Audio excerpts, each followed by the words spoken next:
Hey class, I hope everyone's doing well. I'm going to do my best to get this in under 4 minutes. I'm just going to give a brief biopic of myself because I believe that self-concept has a lot to do with your past. So, I grew up in a very small town. This is me giving you a biopic, by the way. I grew up in a very small town called Jamesport, Missouri. There's less than 500 people. It was an Amish community. I'm not Amish. I know the beard may fool you, but I'm not Amish. Just grew up in an Amish community. Very small town. It's an interesting way to grow up. When I was 7, my mom was murdered at her job during an armed robbery. It was one of those, monumental events that really, I think, formed my self-concept of myself. After my mom passed away, my dad moved me and my 2 brothers to Phoenix to be closer to family.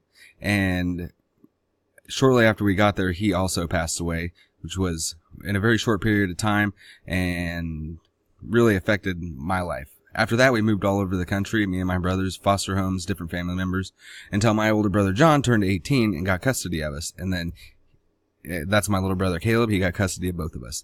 After that, he joined the army, and I was left on my own at 16 to take care of my younger brother, and that was me when I was 16. As you can see, your self-concept is kind of constantly evolving.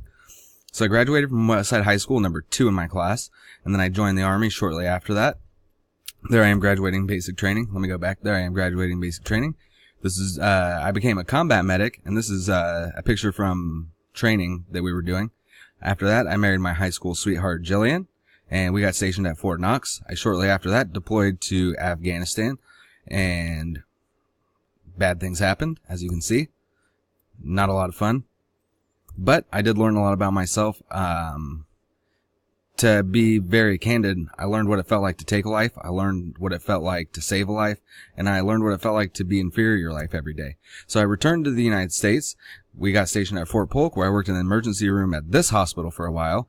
And afterwards, we came back to Houston once I got out of the Army. Shortly after that, my daughter Aria was born. That was last year in June.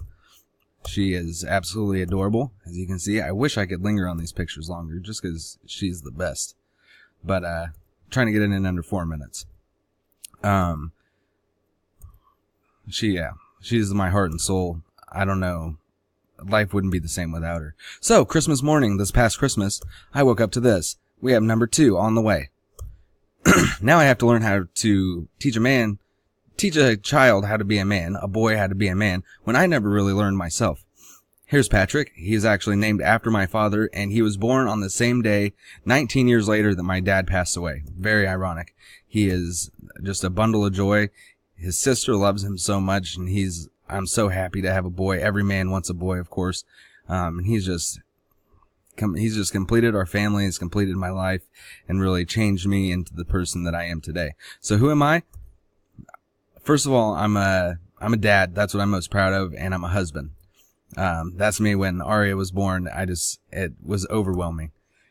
This is my beautiful wife, Jillian. We've been together for over 10 years. We've been together for a long time. So we've been through everything together. Secondly, I'm a veteran. I'm always going to identify as that. It's always, a brotherhood that I fit into. Well, this is the hospital I work at downtown. It's the VA hospital. I also host a podcast called The Tom and Dino Show. It's a conservative political podcast. If you guys want to check it out, we're on iTunes. I also have a beard oil company, a beard product company called Bear Arms Beard Co. that's going to be launching here pretty soon. And next, I'm a family man. That's my brother. I took care of him for a while. We came up together. We went through a lot of stuff. These are my friends. This is me being a Raiders fan and forming my beautiful daughter Aria into a Raiders fan. This is who I am. I almost got under 4 minutes. I hope you guys enjoyed it. Thank you.